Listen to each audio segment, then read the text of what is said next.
Great trial lawyers are made, not born. Welcome to Verdict Academy, preserving trial wisdom for trial lawyers. Join host Kevin Morrison, trial attorney in San Francisco, as he recreates those invaluable hallway conversations that remote work has made rare. Candid insights and hard-won lessons from America's most accomplished trial lawyers. Produced and powered by LawPods.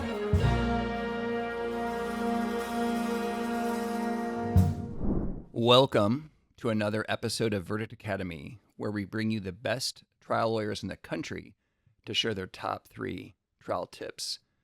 I'm Kevin Morrison in San Francisco, and this episode's guest is Randi McGinn, a partner in McGinn, Montoya, Love, Curry, and Sievers in Albuquerque, New Mexico. I know we overuse the word honored, but I am truly honored to have Randi, who, if there was a Mount Rushmore for trial lawyers, she'd be on it. Randi started her professional career as a journalist, where she learned the art of storytelling. She then went to law school and discovered that she was meant to be a trial lawyer, which she describes as storytelling on steroids. Randi's been helping her clients for over 40 years and has tried over 130 civil and criminal cases to verdict. Her exceptional trial results are numerous. Here are just 2. In southern New Mexico, she convinced a jury to award $67 million against Biotronic for implanting medical devices in patients who didn't need them. In 2019, she secured a $42 million verdict against a semi-trailer manufacturer for the family of a 16-year-old boy who was killed in an underride accident.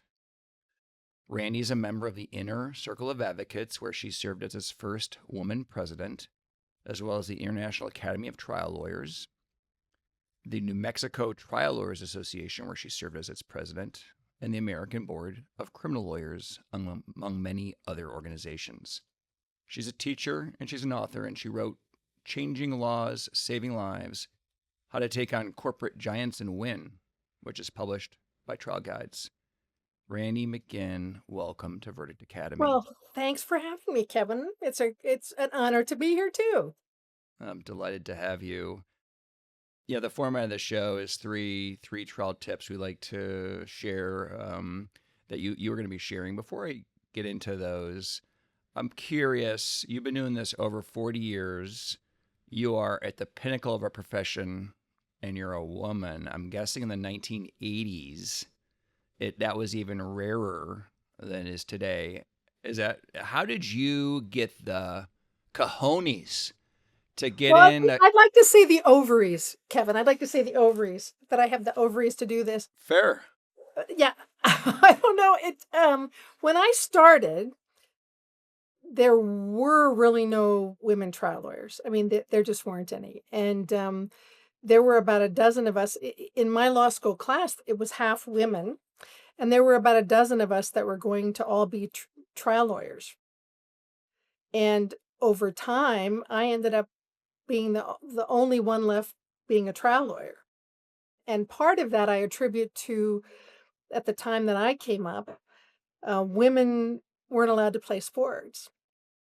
The only place women were allowed to compete was in the classroom, where if you worked hard enough, you got an A. And so the other 11 women who were sort of with me and all wanted to be trial lawyers didn't have the experience of learning how to lose. And if you didn't get an A, it was your own fault. And almost every one of them quit after they lost a case because they internalized it so much and hadn't learned how to lose. And fortunately, I ended up playing tennis on the boys' tennis team because they didn't have a girls' tennis team. Thanks to Nancy Lopez, who was from New Mexico, the golfer from New Mexico, who filed a lawsuit to allow girls to play in high school, and won that lawsuit a year before I started playing tennis on the boys' team. So I learned how to lose, and it didn't bother me as much as the other women that were coming up. And I was sorry to see them go because, and now it's terrific because women are in sports and women know how to lose, and they're turning out to be some of the best trial lawyers out there. For sure. You've got different skill sets that are, I think, more conducive to connecting with people, more empathetic as a rule. I hate to stereotype, but I've seen it before. And I'm sure you absolutely have that in spades. And what you're a storyteller. Obviously, you're drawn to telling stories since you're interested in journalism and then law school, like my introduction discussed. Is that when you learn that you're going to be a courtroom lawyer, like a trial ad class in law school, Randy? Yeah, that's exactly it, Kevin. When I went actually for the most morally bankrupt of reasons, which was I was a newspaper reporter and I was sending in spec articles to magazines and getting immediately rejected. And I said to my uncle, they're not even reading my stuff. They're not reading my stuff.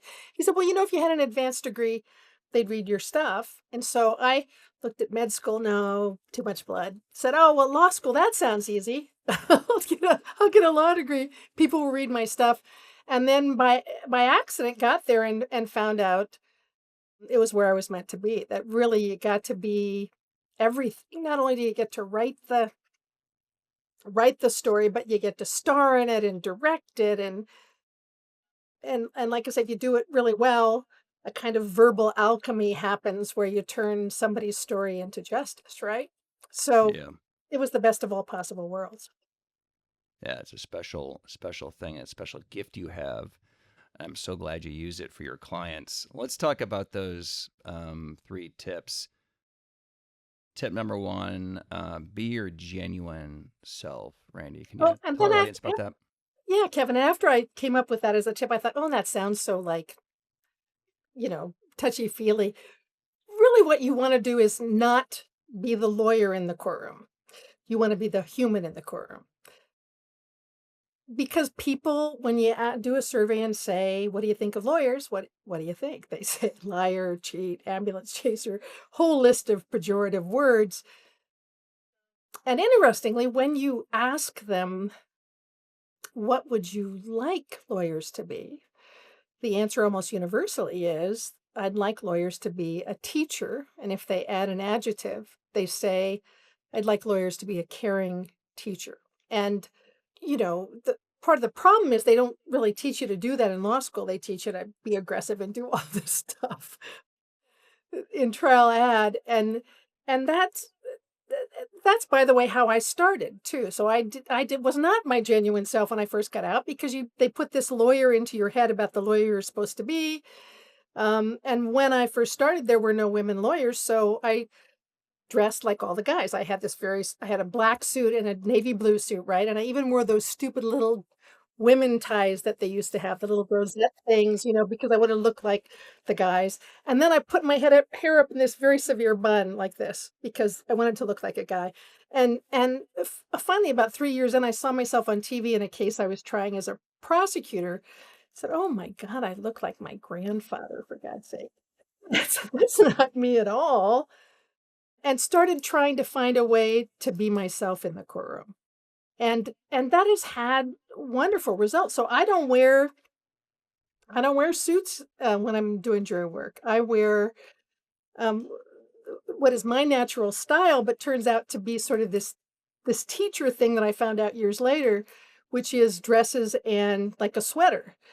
All the teachers we had in elementary school, that's the kind of stuff they wore. And women have a tremendous advantage because we get to wear a lot more different kinds of things than the guys do. The guys kind of have to wear a student core, right? And you don't have to do that. And so the poor jury comes in and they've seen this stuff on TV, but they don't know what they're doing and they're so scared and they're looking around for somebody to explain what's going to happen to them. And they gravitate towards the person who looks like them or looks like a teacher, or looks like someone they can talk to, not the person in a three-piece suit using all these big fancy words and highfalutin terms. And that has been tremendous over the course of my career. I mean, I've had wonderful reactions from jurors. At one point, when I was a young lawyer, and how in your first couple trials, either side objects and objects and objects to throw you off. About half a day in, finally, one of the jurors stands up with this guy objecting to throw me off and says, "Now you just leave her alone," he said in the jury box. I had an older woman who probably didn't have the chance to be a lawyer during her day, when I was doing closing argument and getting close to the rail, just lean out of the jury box and sort of pat me on the arm, and you think, oh, great, at least I've got one. I've got one. And then one jury in federal court went out and bought me a gift in the middle of trial. And thank God they did not give it to me during trial, Kevin, because I think you'd probably have to report that, wouldn't you? That would If be you used bad. something like A that. gift during trial would be bad. They waited and they gave it to me after trial. So that kind of openness, I think, is important, and having it not be about you, but be about the jury and helping them figure out what they need to do. I will say it's particularly hard for young people because you don't know what kind of lawyer you're going to be in the courtroom yet. You don't really know who you are. And so it's okay to try on different things that you see other people do and then see if it works for you or not. But if it doesn't work for you, I mean, no, everybody can't be Jerry Spence, right? And so if you try some tactic and it doesn't feel right to you, reject that and look for the way that you can communicate with the jury best. So, Yeah, I couldn't agree. I mean, that resonates with me. I know I'm much more comfortable. I mean, I'm totally comfortable in my skin now. And it's been a game. When you get older, right, you just frankly stop caring what other people think about you and you're more comfortable and you know who you are. But not in the right. first couple of trials. I'm scared to death. I don't know what to Bravo. do. How do you do this? So, how did you get so, when did you get comfortable after a certain number of trials? And how would you suggest our younger lawyers 10? How do they do 10 it? trials. 10 Okay. trials. I think it takes 10 trials. And Okay. sadly, for young lawyers, there aren't that many trials anymore, know. particularly in the civil arena. So if you really want to become a good trial lawyer, you have to go be a criminal defense lawyer or a prosecutor, because that's where you'll get a bunch of trials. So it takes, that's right, Kevin. The first 10 trials, you're just saying, oh my gosh, what happens next? Is this the time when the directed verdict happens? Oh, am I supposed to be ready for directed verdict?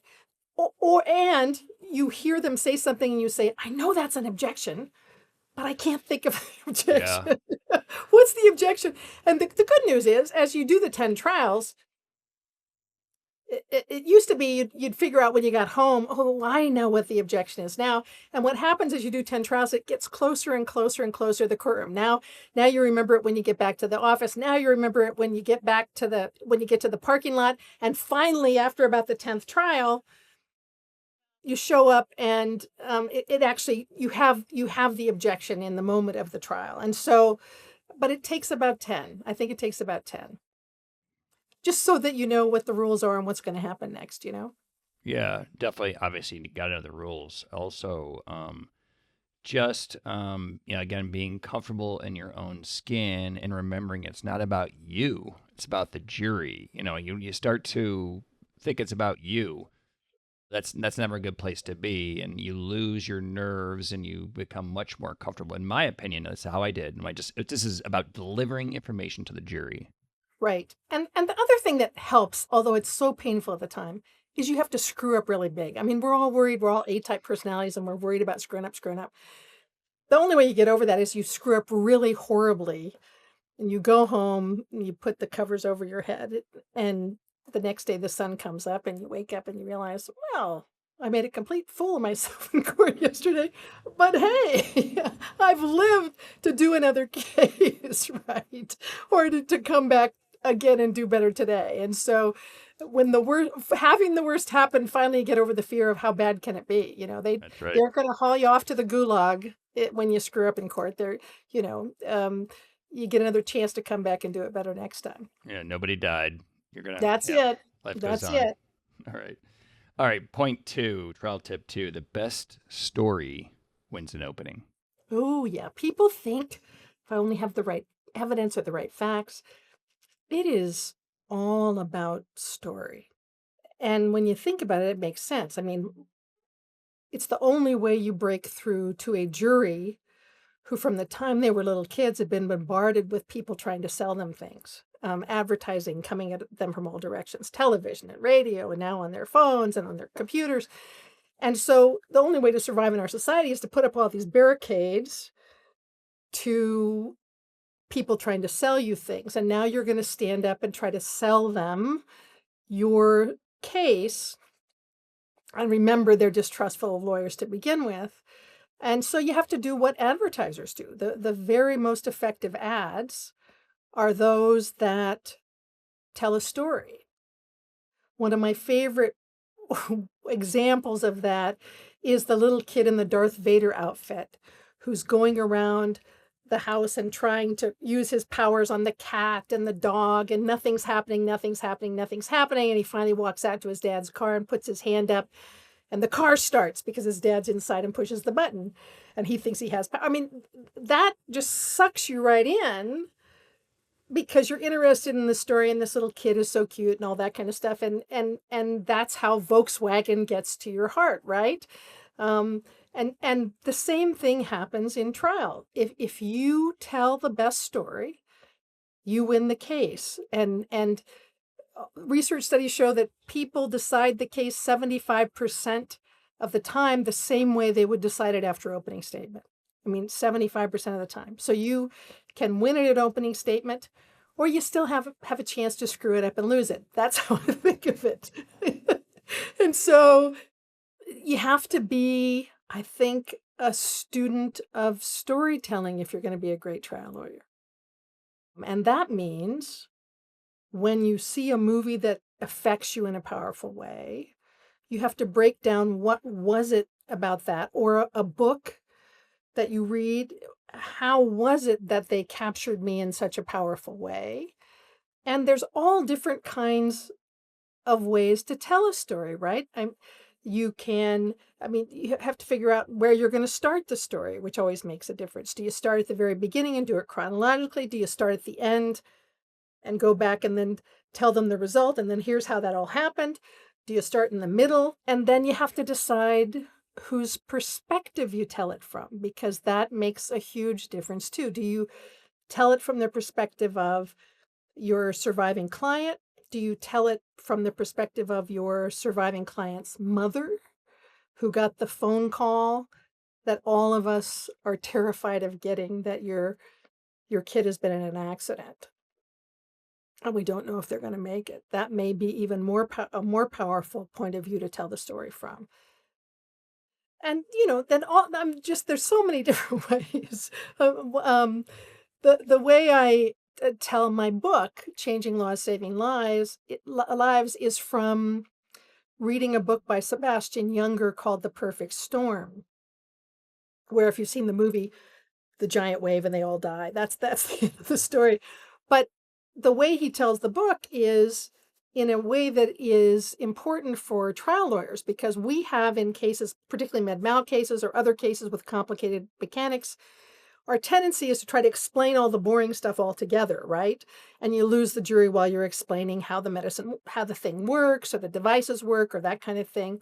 And what Sebastian Junger does is he starts this story of a bunch of fishermen who get on who are getting ready to go out sword fishing, and what happens, and they end up on that giant wave and all die. But in between the chronological story, he drops the technical information that you want to use, and he doesn't give it to you all at once. So he starts the chronological story, and then when you need to know how sword fishing works, he drops in some technical information about sword fishing, and now he goes back to the chronological story. And you're meeting the guy's girlfriends, and they're saying goodbye as they get on the boat. And now you need something else about how boats roll over in the storms, and what kind of buoyancy they have. And he gives you that technical piece. Then he goes back to the chronological story. It's how I wrote my book, to start a chronological story and drop in how lawyers investigate, how lawyers do this, but continues the chronological story so it keeps your interest. And that's a great technique for trial lawyers, to tell the story and then just give a little piece of technical information at a time, go back to the chronological story and give another technical piece of information so that you don't lose the jury. So that's the kind of stuff that I do. Is I look, and when I see something that really resonates with me, I try to figure out how they made it such a powerful story. You're obviously an elite level storyteller. How do you decide where to start the story, or through whom eyes? Is it just gut? Is it thinking about it, deep thinking? How do you make that decision? Now it's about a lot of deep thinking, but in the beginning, we would actually put together stories with different starts or different points of view, and then focus group them and see which one was the most powerful, and which one resonated with the jury the most. I mean, I think now after all this time, I have a feel for how the story should go. But at the beginning, you don't know, and so you want to focus group test it and see which one works best. Yeah, great tip. Do you subscribe to the notion that as a plaintiff, you should make sure the defendant starts to see the errors of the corporate defendant first before they're going on damages, or are you willing to start a case, the story of the case, on the how the family survived the death of their child or something like that? Do you have any thoughts on that? As a general rule, I put their conduct before damages. But there are cases in the right case where they already know that my client's in a wheelchair because they saw them at in Vordaer, for example. And I may, in the appropriate case, just drop that fact out and then go right back to how did this happen?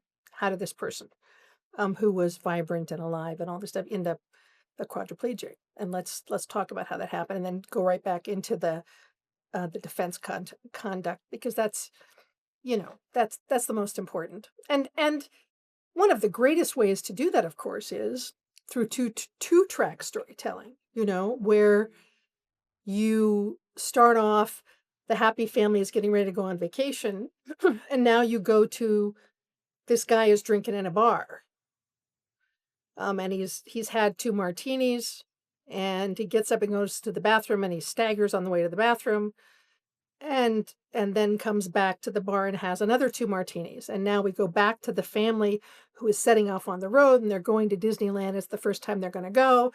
And then we go back to the guy who's drinking, and he gets up and says, "Oh, I'm going to go," and he's slurring his words, and he grabs his keys, and nobody tries to stop him. And then you go back to the family driving down the road. It's the Jaws technique, right? Yeah, the music's starting, something bad's going to happen.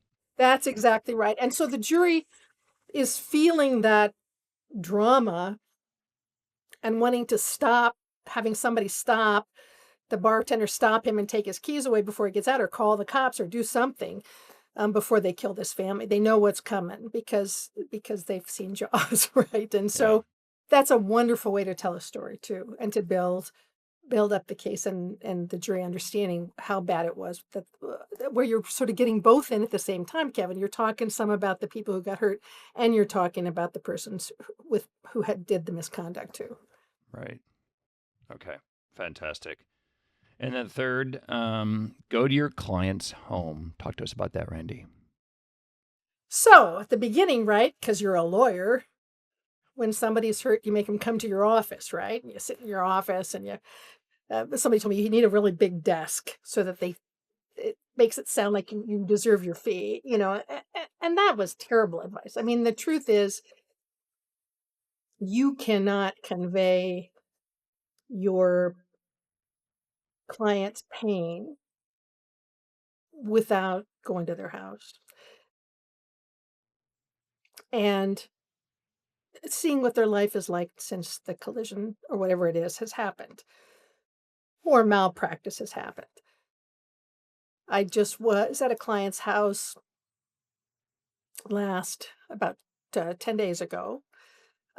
Person who suffered malpractice that made it so he couldn't walk anymore, because they had to, it's sort of a malpractice and a product defect case where he had a hip that had metallosis that infected his hip, and they had to take his whole hip out, and he had to sit without a hip for a year while the infection went away. And I went to his house that he and his wife had bought, their dream house in retirement, which is down in a mountainous community down south in New Mexico. It's a 4-story house. Their bedroom is on the top floor. He can't get up there and hasn't been able to do that for a year. And so every night he has a lazy boy chair on this one level that he can navigate around, where he puts his lazy boy chair down and sleeps right there in the lazy boy chair, and his little dog has a bed right next to him, and the dog stays down there with him.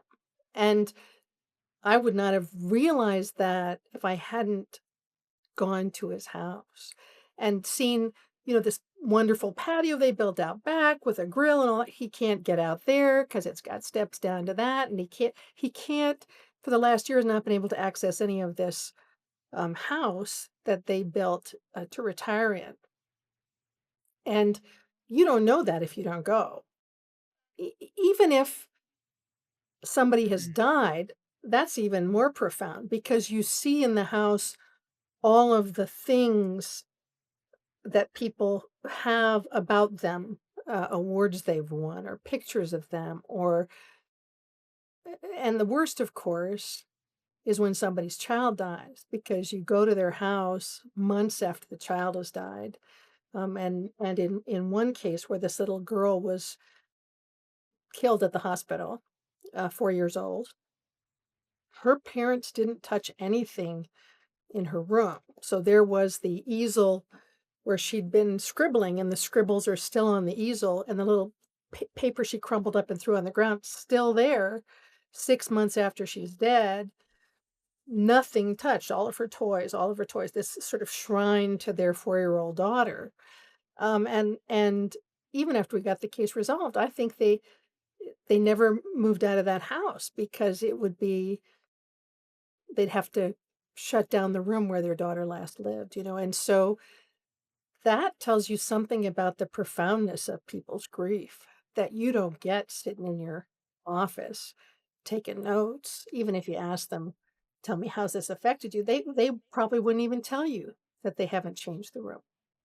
And you wouldn't know that unless you went there. Yeah, So, gold. That's gold. That's gold. I mean, we're all so busy, right? The onslaught of emails and phone calls, and you're busy, and it's like, oh gosh, I gotta leave the office today and go to my client's home, and that could be a half day or a day out of the office, God forbid. And so there's some initial resistance sometimes to taking that kind of time. Every single time I do it, I've driven back to the office a way better advocate, a way better person than the guy who drove to the client's home. 100% true. Yes. right. And this to go down there took me, 3 hours down, 3 hours back, right? Hmm. So I could have sent somebody down with a video camera. I could have sent somebody else to scout it out for me, but you standing there in the room, you feel their suffering in a way that you don't understand if you don't go there. And the same is true of not just going to your client's house, but you also need to go to the scene of whatever wherever this happened, which is so many people say to me, I never went. I just had my expert go out, take a bunch of pictures of the scene of the crash. No, no, no, no, no. You see things there that you would not see if you didn't go out. So you got to go to the scene of where all this happened too. Always, because then when you're arguing the case or talking about the case of Preminger, you can actually imagine yourself there, and you can paint a much better picture than what's available even off Google Earth or whatever. Yes, Right. It's not this Google Earth is not the same. You it's got to not the go there. same. You Yeah. got to go there. And let me tell you the example that though we had a kid killed. They built our jail way outside of town, and the police were really upset when they built the jail way out of town because they had to drive 17 miles away from town to put somebody in jail, right? So they had to leave. They'd be gone out for off the beat for 2 hours, off their shift for 2 hours, and so as their own silent protest, they just when they got off on this 2-lane frontage road to go to the jail, they just sped and ran all the stop signs. There were stop signs in two different places. They just ran it because they were ticked off that they had to leave the beat, and they did that for a couple years, and people complained about it, and still nothing got done. And they because the jail was open 24/7, 24 hours a day, 7 days a week. At nighttime, when they were speeding, when they came to a stop sign, the way they'd tell if a car was coming is they'd turn their headlights off to see if there were any headlights coming across the road.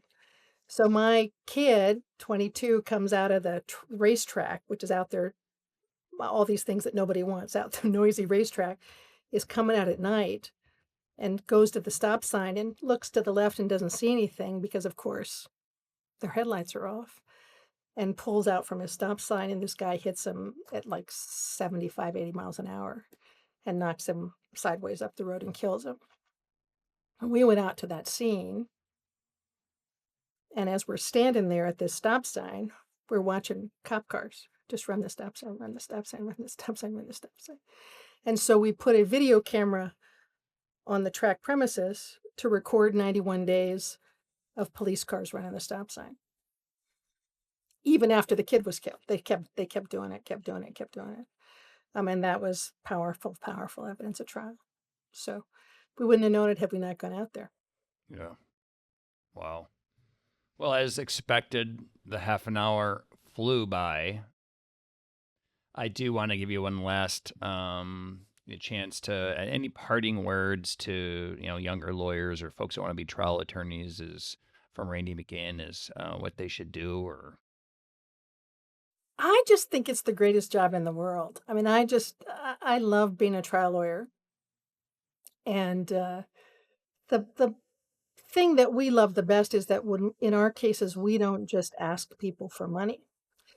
We find that particularly when our client's loved one has died, it's never just about the money, that they want some change so that somebody else isn't killed and has to suffer the way they do. And so what we do in our cases is make an offer that goes something like this, that we will settle for $5 million if you made no changes, and we will settle for $2.5 million if you make the following 5 or 10 changes in your behavior. And interestingly, we've had about 40% of the companies or governments take us up on the changes. And 60% of them say, well, if we make all those changes, if we have to train people more, if we have to do all this stuff, that's going to come out of our pockets. And if you hit us for a big verdict, the insurance company is going to have to pay. So about 60% of them say, we'll start at the higher number because we're not going to make any changes. And when that happens, you can see them. They've told you exactly who they are. Yeah. And now you don't have any qualms about taking it to them at trial and hitting them for as much money as you possibly can. Because So they deserve it. they deserve it. They deserve it because if they were a good company, they would have fixed it already. But the other 40%, we've done wonderful things. We've gotten retraining in hospital situations where they made a medical error to retrain people so they won't miss it again. We've had monuments to kids, tributes to people who died. We've had warning labels put on bad products. I mean, all kinds of things that hopefully someday will put us all out of business and make the community safer. And that's the best thing of all. That's our goal, isn't it? Mm-hmm. Randi McGinn, thank you for being a guest on Verdict Academy. And more importantly, thank you for all the work you've done for our society, for our community, and for your clients. You're welcome, Kevin. Thank you for listening to Verdict Academy. If today's insights resonated with you, please subscribe and share with colleagues. In a world where we see each other less, learning from experienced trial lawyers matters now more than ever. Join us next time. Produced and powered by LawPods.